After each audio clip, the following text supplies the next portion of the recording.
So hello friends, welcome back to my channel Meenachari creations. ఈరోజు video వచ్చేసి ప్రెగ్నెన్సీలో ఉన్నప్పుడు చాలామందికి వైట్ డిశ్చార్జ్ అనేది అవుతూ ఉంటుంది అనమాట. సో ఈ వైట్ డిశ్చార్జ్ అనేది అవుతూ ఉంటే చాలామంది టెన్షన్ పడుతూ ఉంటారు. ఫస్ట్ ప్రెగ్నెన్సీ వాళ్ళు మెయిన్గా టెన్షన్ పడి వెంటనే హాస్పిటల్కి వెళ్తూ ఉంటారనమాట. సో ఎలాంటి టైంలో హాస్పిటల్కి వెళ్ళాలి అండ్ ఈ వైట్ డిశ్చార్జ్ అనేది ఎందుకు అవుతూ ఉంటుంది, ఎలా అయితే డేంజర్ అనే దాని గురించి ఈరోజు వీడియో అనమాట.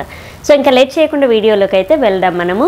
సో ప్రెగ్నెన్సీలో ఉన్నప్పుడు వైట్ డిశ్చార్జ్ అనేది కామన్ అండి. ఎందుకంటే బేబీ వెయిట్ అనేది పెరగడానికి అండ్ ప్రెగ్నెన్సీలో కన్ఫర్మ్ అయిన దగ్గర నుంచి మనకి బ్లడ్ సర్క్యులేషన్ అనేది ఎక్కువగా అవుతూ ఉంటుంది. సో ఈ రక్త ప్రసరణ మెయిన్గా మామూలుగా వెజినా పార్ట్ దగ్గర ఎక్కువగా అవుతూ ఉంటుంది అనమాట. అండ్ బేబీ రిలీజ్ చేసే హార్మోన్స్ వల్ల కూడా ఖచ్చితంగా ఈ డిశ్చార్జ్ అనేది అవుతూ ఉంటుంది.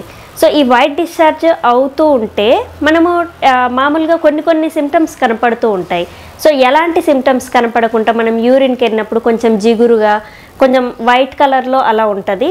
అలా ఉండి కొంతమందికి తీగలాగా వస్తూ ఉంటుంది, కొంతమందికి నురగగా యూరిన్ పాస్ చేసేటప్పుడు కొంచెం నురగగా వస్తూ ఉంటుంది.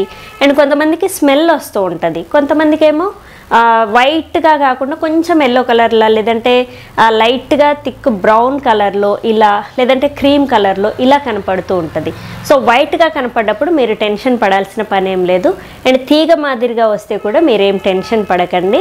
ఎప్పుడైతే మనకి వైట్గా కాకుండా డిఫరెంట్ కలర్ వచ్చి అండ్ కొంచెం స్మెల్ వస్తూ ఉంటుంది, పచ్చి గుడ్డు సొన ఉంటుంది చూసారా, అలాంటి స్మెల్ వస్తూ ఉంటుంది.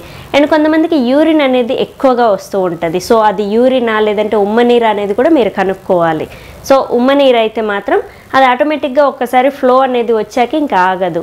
అండ్ ఈ ఎల్లో డిశ్చార్జ్ లేదంటే క్రీమ్ కలర్లో బ్రౌన్ కలర్లో ఇలా అవుతూ ఉంటుంది అండ్ స్మెల్ వస్తూ ఉంటుంది చూసారా, ఇది ఇన్ఫెక్షన్ అనమాట. సో ఏ డిశ్చార్జ్ అయినా కానీ ఒకసారి టెస్ట్కి వెళ్ళండి, హాస్పిటల్కి వెళ్ళి యూరిన్ టెస్ట్ అనేది చేయించుకోండి. సో ఇది మామూలు డిశ్చార్జా లేదంటే ఏదైనా ఇన్ఫెక్షన్ అయిందా అనే దాని గురించి మీరు ఒక్కసారి తెలుసుకొని దాని తర్వాత మీరు టెన్షన్ పడాల్సిన పని లేదు. కానీ ఈ బ్యాడ్ స్మెల్ అయితే ఎప్పుడైతే వస్తుందో అండ్ ఆ డిశ్చార్జ్ కలర్ అయితే ఎప్పుడైతే చేంజ్ అవుతుందో సో అది ఖచ్చితంగా ఇన్ఫెక్షనే అనమాట. సో మనకి యూరిన్లో అంటే వెజినాలో పెట్టుకోవడానికి ఒక 3 టాబ్లెట్స్ ఇస్తారు ఇన్ఫెక్షన్ అనేది తగ్గడానికి. సో ఈ టాబ్లెట్ 3 days పెట్టుకొని నైట్ టైంలో పెట్టుకొని పడుకోవాలి. సో ఇలా పడుకుంటే డిశ్చార్జ్ అనేది ఇంకొంచెం ఎక్కువ అవుతుంది. సో ఎక్కువ అయితే మళ్ళీ టెన్షన్ పడాల్సిన పని ఏం లేదు. ఈ టాబ్లెట్ పెట్టుకుంటే ఇంకెక్కువ అవుతుంది కదా అని ఒక్క టాబ్లెట్తోనే మానేయకూడదు. 3 టాబ్లెట్స్ ఖచ్చితంగా యూస్ చేయాలి. ఒక 2 days 3 days ఎక్కువగా వైట్ డిశ్చార్జ్ అయ్యి దాని తర్వాత నార్మల్గా తీగలాగా లేదంటే నొరగలాగా ఇలా వైట్గా వస్తూ ఉంటుంది. సో ఇదంతా ప్రెగ్నెన్సీలో బేబీ ఇంప్రూవ్ అవుతుంది, బేబీ ఎదుగుతుంది అని చెప్పే సిమ్టమే అనమాట, హెల్దీ సిమ్టమే. కానీ ఇన్ఫెక్షన్ ఉంటే మాత్రం మీరు ఖచ్చితంగా అలర్ట్గా ఉండాలి.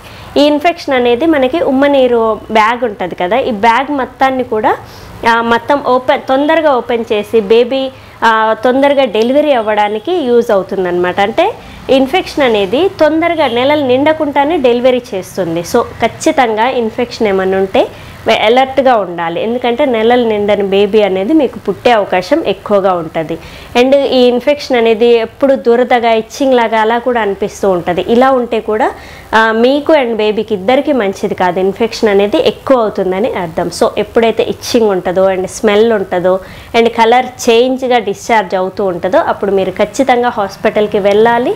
ఏది ఏమైనా ఒకసారి డిశ్చార్జ్ అనేది ప్రెగ్నెన్సీలో కామన్గా 100కి 100% ఇలాంటి డిశ్చార్జెస్ అనేవి అవుతూ ఉంటాయి. సో అది మంచి సిమ్టమా లేదంటే ఏదన్నా బేబీకి నాకు ఇబ్బంది అవుతుందా అనేది మీరు కనుక్కొని వెంటనే హాస్పిటల్కి వెళ్ళి ఒక్కసారి యూరిన్ టెస్టే చేస్తారు, చేసి ఆ ఇన్ఫెక్షన్ తగ్గడానికి మెడిసిన్ ఇస్తారు. సో ఇది చేయించుకొని వచ్చి మీరు హెల్తీగా ఉండాలనేసి ఈరోజు ఈ వీడియో అనేది షేర్ చేస్తున్నాను. అండ్ ఖచ్చితంగా ప్రెగ్నెన్సీలో ఇలాంటి డిశ్చార్జెస్ అనేవి కామన్ అనమాట. అండ్ డెలివరీ అనేది కొంచెం నెలలు ఖచ్చితంగా ఎన్ని రోజులు 40 వీక్స్ మనకి బేబీ లోపలనే ఉండి డెలివరీ అయితే చాలా మంచిది. ఇలాంటి ఇన్ఫెక్షన్స్ వల్ల తొందరగా డెలివరీ అయ్యే అవకాశం ఉంటుంది. సో ఖచ్చితంగా అలర్ట్గా ఉంటారనేసి ఈరోజు ఈ వీడియో షేర్ చేస్తున్నాను. So thank you. Please subscribe my channel Meenachari creations. Thank you.